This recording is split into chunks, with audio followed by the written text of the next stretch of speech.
Hello friend, तो आज हम लोग नदियों में ब्रह्मपुत्र नदियों को समझेंगे। ठीक है, पिछले क्लास में हम लोगों ने गंगा नदी कैसे बनी, गंगा नदी में किस बहने वाली नदी, सहायक नदियां जो भी है उत्तरी बिहार में गंगा नदी के बारे में हम लोगों ने पूरे अच्छे तरीके से देख लिए हैं पिछले वीडियो में।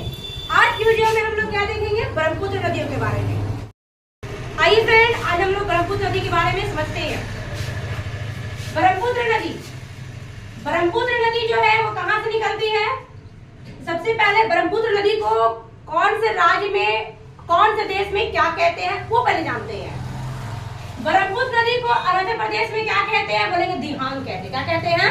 दिहांग कहते हैं। कहां? अरुणाचल प्रदेश में। असम में इस नदी को क्या कहते हैं? बोलेंगे कि जमुना कहा जाता है।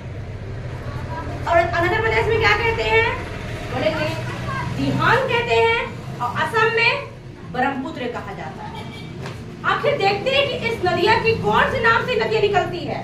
तो बोलेंगे ये नदियां जो है, ब्रह्मपुत्र नदी जो है, इसका उद्गम जो होता है वो मानसरोवर झील के पास तिब्बत के सीमा युंगडुंग हिमनद, कौन सा हिमनद? सीमा युंगडुंग हिमनद से होता है मानसरोवर। और इस हिमनद, मानसरोवर जो मानसरोवर झील है और इस हिमनद के बीच एक दर्रा है। उस दर्रे का जरा नाम बताइएगा क्या है? तो उस दर्रे का नाम है मरियम दर्रा। क्या नाम है? मरियम दर्रा नाम है। ब्रह्मपुत्र नदी को तिब्बत में सांगपो कहते हैं और इसी नदी को चीन में यारलंग जांगबो कहते हैं। जब ये नदी भारत में आती है तो इसका नाम रखा था दिहांग। कहां? अरुणाचल प्रदेश से क्या करती है? एंट्री मारती है और नाम रखाता है दिहांग। असम में इस नदी को ब्रह्मपुत्र और बांग्लादेश में जमुना के नाम से पुकारा जाता है। यानी एक ही नदी कितने नामों से बन रही है ना? जैसे कि पहला नाम क्या है? तो बोलेंगे कि इसे तिब्बत में क्या कहते हैं? सांगपो। चीन में क्या कहते हैं? यारलंग जांगबो। भारत में एंट्री मारा तो क्या कहे? दिहांग। फिर क्या कहे? तो असम में एंट्री मारा तो क्या कहेंगे लोग? ब्रह्मपुत्र। अब बांग्लादेश में क्या एंट्री मारा तो क्या कहेंगे? जमुना के नाम से पुकारा जाता है। यह नदी बांग्लादेश में जमुना के नाम से जानी जाती है।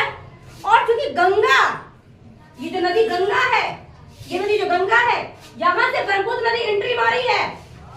ये तिब्बत के मानसरोवर झील के पास से निकलती है, ये आती है ये, और ये भारत में एंट्री मारी है ये, और ये एंट्री मारते बांग्लादेश में पहुंची है। और यहाँ पर से कौन नदी आ रही है? गंगा नदी।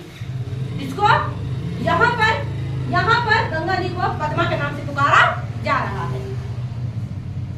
पद्मा से मिलती है कौन? ब्रह्मपुत्र नदी।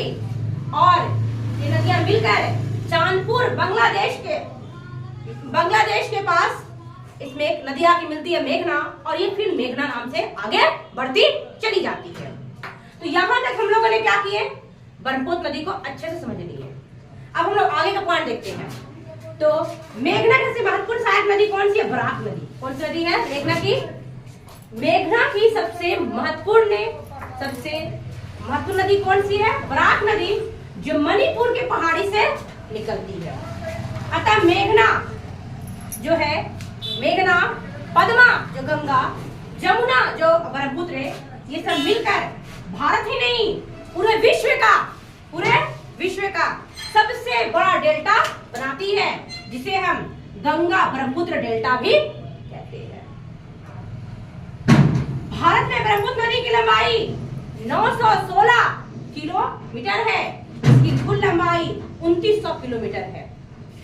ब्रह्मपुत्र से सबसे महत्वपूर्ण सहायक नदी कौन सी नदी है? तीस्ता। कौन सी नदी है? पूछेगा सवाल कि ब्रह्मपुत्र की सबसे महत्वपूर्ण सहायक नदी कौन सी है? तीस्ता। कौन नदी है? तीस्ता। जो सिक्किम में स्थित है तसो लहामो झील। कौन सा झील? सिक्किम में एक झील है, तसो लहामो झील से निकलती है।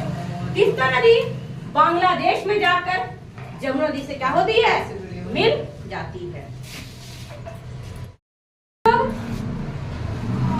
यमुना नदी को देखते हैं। हम लोग ने गंगा पढ़ा, ब्रह्मपुत्र पढ़े, अब अगला टॉपिक में यमुना नदी के बारे में पढ़ रहे हैं। यमुना और दामोदर नदी। तो यमुना नदी अगर इसकी लंबाई देखा जाए तो 1370 किलोमीटर है। कितना है? 1370 किलोमीटर क्या है? यमुना नदी की लंबाई है। यमुना नदी कहां से निकलती है? तो गंगा की सबसे लंबी एवं सबसे पश्चिमी सहायक नदी है, वो है यमुना नदी। यमुना नदी गंगा की सबसे लंबी एवं सबसे पश्चिमी सहायक नदियां हैं, जो बंदरपूछ के पश्चिमी ढाल पर स्थित यमुनोत्री हिमनद टिहरी गढ़वाल जिले से निकलती है। कौन? यमुना। कहां से निकलती है ये? टिहरी गढ़वाल जिले से निकलती है। यह गंगा के समानांतर प्रवाहित होती हुई प्रयाग इलाहाबाद के पास गंगा में आकर, यानी इलाहाबाद में, प्रयागराज में गंगा और ब्रह्मपुत्र का संगम है। कहाँ है? प्रयाग इलाहाबाद में गंगा से कौन मिलती है? तो बोलेंगे यमुना नदी आकर मिल जाती है। हिमालय पर्वत में उत्तर की ओर मसूरी श्रेणी के पीछे इसमें टोंस नदी, कौन सी नदी? टोंस नदी आकर मिल जाती है। इसके बाद यह लघु हिमालय की पहाड़ियों को काटकर आगे बढ़ती है, जहां पश्चिम की ओर इसमें गिरी और पूर्व की ओर आसन्न नदियां आकर मिल जाती है। इसमें चंबल, सींध, बेतवा, केस तथा टोंस नदियां भी आकर मिलती है। ये सभी अरावली श्रेणी राजस्थान, विंध्य श्रेणी तथा मध्य प्रदेश के मालवा पठार से उद्गमित होती है। तो इस तरीका से हम लोगों ने यमुना नदी के बारे में देखे। अब हम आते हैं दामोदर नदी। क्यों दामोदर नदी को बंगाल का शोक कहा जाता है? तो कहेंगे कि दामोदर जो नदी है, इसकी कुल जो लंबाई है वो 541 मील है। यह नदी पश्चिम बंगाल तथा झारखंड में भरंस घाटी, कैसी घाटी? भरंस घाटी में प्रवाहित होने वाली नदी है, जो झारखंड के छोटा नागपुर पठार के पूर्वी भाग से निकलकर आसनसोल के समीप पश्चिम बंगाल में डेल्टा मैदान में प्रवेश करती है। अंत में रूपनारायण नदी के जल को ग्रहण करती हुई हुगली नदी में क्या होती है? दामोदर नदी बंगाल में बाढ़ लाने के लिए बहुत ही प्रसिद्ध है, इसलिए इसे बंगाल का शोक कहा जाता है। जिस प्रकार से कोसी नदी को बिहार का शोक कहा जाता है बाढ़ लाने के लिए, उस प्रकार दामोदर नदी को बंगाल का शोक कहा जाता है। भारत में प्रमुख कोयला एवं अभ्रक क्षेत्र इसी घाटी में मिलते हैं। ब्राकर, जमुनिया, बरकी इसकी प्रमुख सहायक नदियां हैं। एक अलग सवाल है कि इस नदी के तट पर चित्रकूट स्थित है, तो वो कहेंगे केन कर्णवती नदी है, जिस पे चित्रकूट स्थित है। केन कर्णवती नदी मध्य प्रदेश के सतना जिले में स्थित कैमूर की पहाड़ी से निकलती है, अर्थात बांदा के निकट यमुना में। तो इस प्रकार हम लोगों ने देखे कि किस तरीका से, पहले हम लोग क्लास देखे गंगा नदी के बारे में, कि गंगा नदी की जितनी भी नदियां थी जो उसमें आकर मिल रही थी, खास के बिहार में नदियां जो थी उनके बारे में हम लोगों ने देखे।